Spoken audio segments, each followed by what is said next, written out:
This is just breaking. This is really different. This is going to change hockey.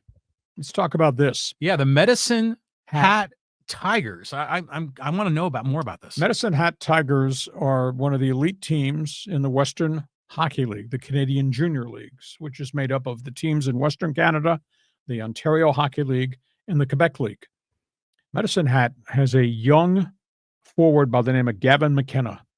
He's not eligible for the draft yet. He's got one more year left of junior hockey. Then he can be drafted. Gavin McKenna is headed across the border.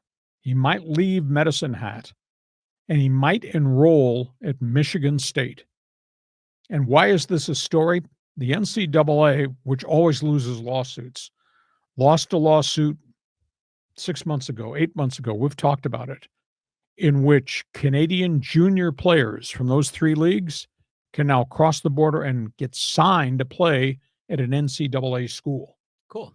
Prior to that, the NCAA had this embargo about those guys are pros because when you play in the junior leagues in Canada, you get a cost of living stipend to pay rent or food, whatever. And the NCAA said, you're violating the amateur rule. Well, now we got the NIL and everything. Yeah, exactly. Yeah. The whole landscape has changed. So players sued, like 200 players did a class action suit against the NHL or against the NCAA, and they lost. The NCAA lost. So players from junior hockey are now allowed to come across the border, and if they academically qualify, enroll in Division I hockey. And they are saying that McKenna, the window opens August 1st. They're saying McKenna is going to be the first marquee hockey player to come play in college hockey. And they're of the opinion that if you play at the NCAA level, your training is going to be more intense. Coaching is better. You're not riding buses all the time across Western Canada, Medicine Hat, Alberta. That league stretches from Saskatchewan to British Columbia. You're on the bus all the time.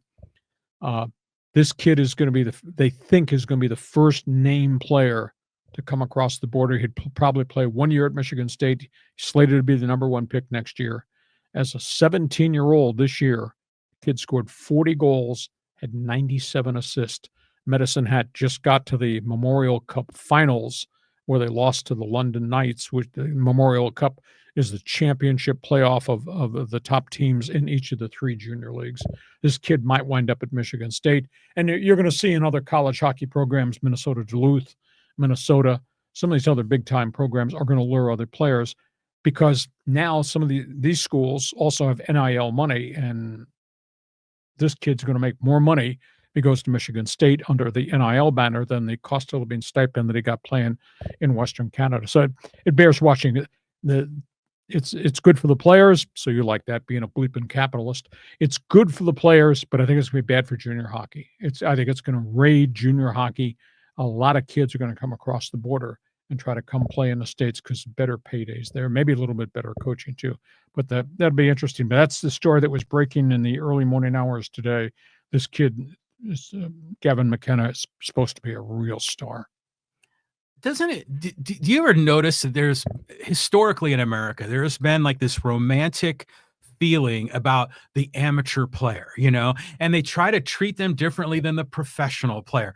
But those lines are so blurred right now, oh, yeah. And I just think we just need to get over it. For these players, like you said, they're going to be making more money, potentially more coaching.